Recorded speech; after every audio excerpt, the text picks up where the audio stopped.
Pour ne rien manquer, abonnez-vous maintenant.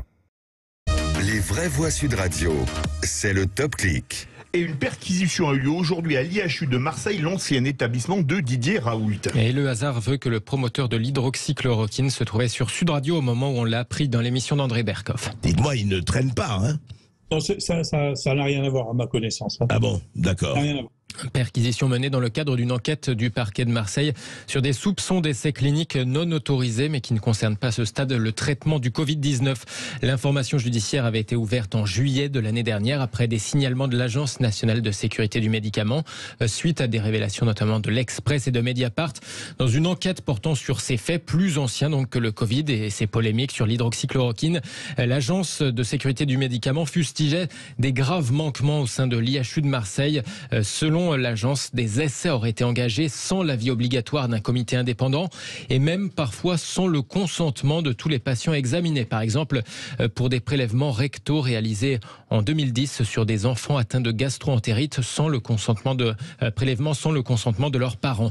Cette enquête ne concerne donc pas la prise en charge des patients Covid, même si un rapport de l'Inspection générale des affaires sociales et de la recherche considérait cet épisode Covid comme susceptible de constituer des recherches cliniques non autorisées. C'est ce que rappelle le communiqué du parquet. Ces faits font l'objet d'une analyse complémentaire en cours par le parquet de Marseille au regard notamment des récents développements, c'est-à-dire les récents développements, la publication par 16 sociétés savantes de médecine d'une tribune qui dénonçait il y a quelques jours l'impunité de l'IHU pour les traitements qualifiés de plus grand essai thérapeutique sauvage connu à ce jour. Et là, ça parlait bien du Covid. Selon elle, les perquisitions d'hydroxychloroquine, de zinc, d'ivermectine ou encore d'azithromycine ont été poursuivies pendant plus d'un an après la démonstration formelle de leur inefficacité, critique auquel le professeur Raoult a répondu donc tout à l'heure encore sur Sud Radio. Moins de la moitié de morts si on utilise l'hydroxychloroquine. Chez des gens, il ne faut pas nous dire qu'ils étaient jeunes. La moyenne d'âge, c'était 66 ans et la mortalité, c'est l'âge de 80 ans. C'est maintenant, qu'est-ce qui reste? Il ne reste plus qu'à dire, mais vous n'aviez pas le droit de faire ça. Mais c'est du soin courant, ce qu'on a fait. On a soigné les gens, et donc on a expliqué comment on soignait les gens. Et quant à l'usage de l'hydroxychloroquine, écoutez, encore 2 mois, on a demandé au professeur Salomon, qui est le directeur général de la santé, si on pouvait toujours utiliser l'hydroxychloroquine, et il a répondu oui. Donc il faut qu'ils se mettent d'accord entre la Direction générale de la santé et la NSM. Vous voyez ? En tout cas, désormais professeur émérite, Didier Raoult a été remplacé à la tête de l'IHU, mais il y vient encore de temps en temps, selon un porte-parole de l'institution. Réaction, les vraies voix ?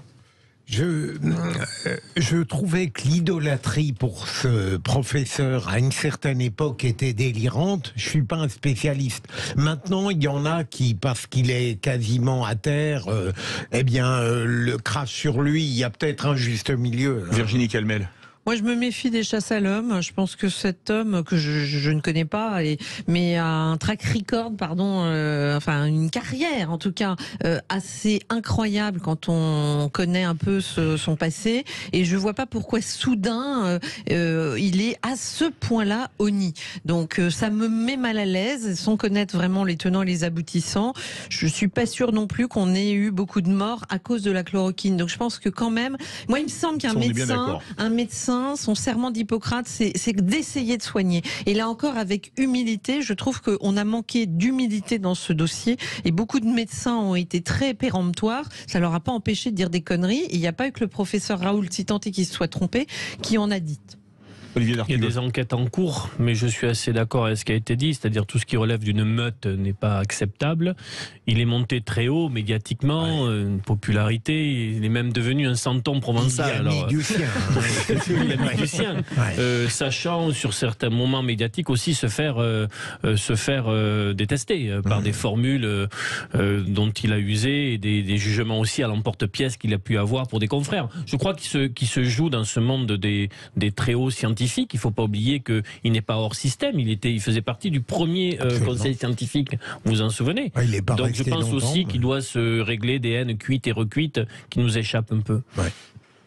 Merci beaucoup. Restez avec nous dans un instant. La suite des vraies voix avec Philippe Bilger, Valérie, n'importe quoi, Virginie Calmels et Olivier d'Artigol. Et on se retrouve justement pour leur actu du jour. À tout de suite.